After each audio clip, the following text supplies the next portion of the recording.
Namaste. Mm. So, I want to share with you a practice this evening around connecting what's called the amygdala in the brain and your clitoris, and why one would want to do that. Why would you want to connect your clitoris to an aspect in your brain? So, let me tell you a little bit around the biology of the clitoris. It's really interesting. So you have your clitoris, which emerges from the vagina um, in different ways with different women. In some women, it's quite prominent. It's almost like a little penis, and in some women, it's not so obvious. It's not so long and not so thick. And of course, they say that the clitoris was what would have become the penis if we became boys or men.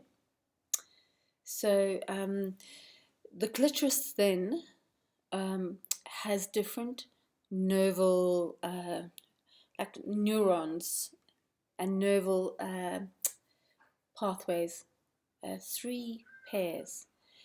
And one is, they go along the side of the lips. These things are a little hard to describe. Nerves are hard to describe. You kind of have to feel them. And so, for example, if you're tracing your own vaginal lips, you're going along the inside of the lips from the clitoris down very slowly, very sensitively, seeing where there's a response. Like, where does your body go? Oh, oh, where? Because a nerve center is a feeling center. So if you find it, it will respond with feeling. Okay? So everybody has a spinal column, and in the center of the spinal column is like it's like a mass of again, receptive feeling, and one part of that central column of the spinal cord is called the dorsal horn. Very interesting little being, the dorsal horn, very sensitive. So what I'm chatting to you about is how your sensitivity moves from the clitoris up into the brain.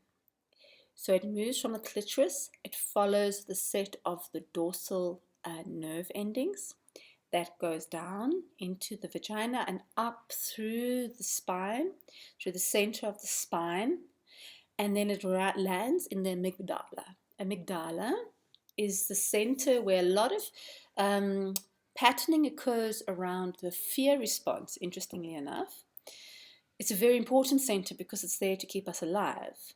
So it learns every time I hear this noise. I say now, it learns through association. So this kind of noise means something dangerous is coming.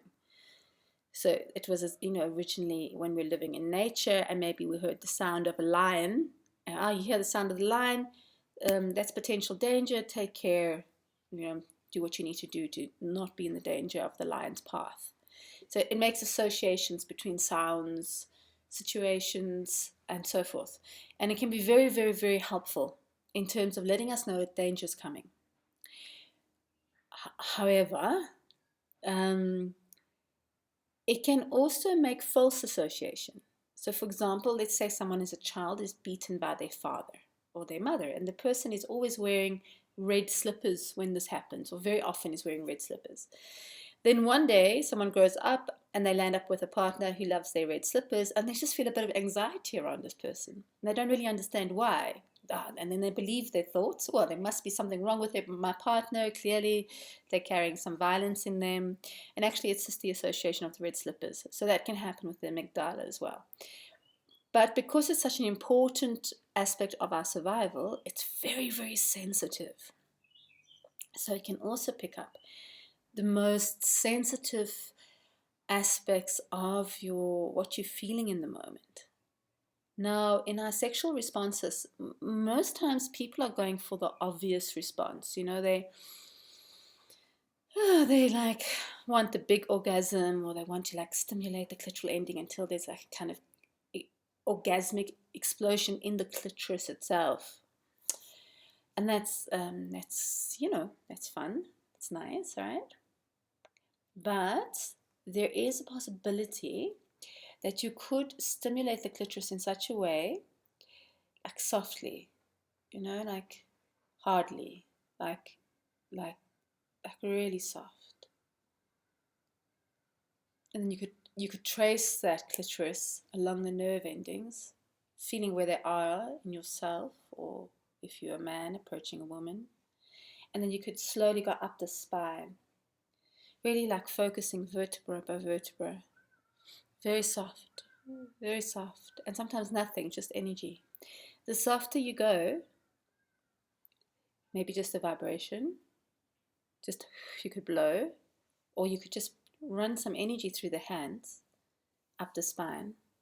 The softer you go, the more you awaken the dorsal horn, and the more you awaken the subtle vibration center in the amygdala, where then you're able, because you now, through the softness of your approach in the touch, because of that, whether it can very much be with yourself, it really can, and often, often we don't always have to call on someone to touch ourselves, right? The softer you touch, with more awareness, the more the central area in the spinal cord awakens, the dorsal horn. And the more that awakens, the more it awakens the subtle nerve ending receptors in the amygdala, which then enables you to feel very, very sensitive and subtle energies, vibrations, and pure energy as such as well. So the amygdala, in a way, becomes a doorway of receptivity. It's almost like you can imagine the amygdala as a being with very fine and thin threads into existence. And it starts open doorways into the fine perception of existence. So it becomes a spiritual gateway. But the key, just in case I haven't said it clearly enough, the key is subtle, soft, light touch along your spine and along the clitoris, and the nerve endings coming from the clitoris along the inner lips, down past the perineum, past the anus, up the spine. Yum, yum, yum. Touching, awakening. Yeah. So that's a deep key of this. And then, just to give another key of it, you know what? I'm going to do that on another video, because I noticed that people watching videos, they don't have a very long attention span, so I'm trying to keep them shorter. All right, so let's let's see if you get that one. Namaste. To be continued.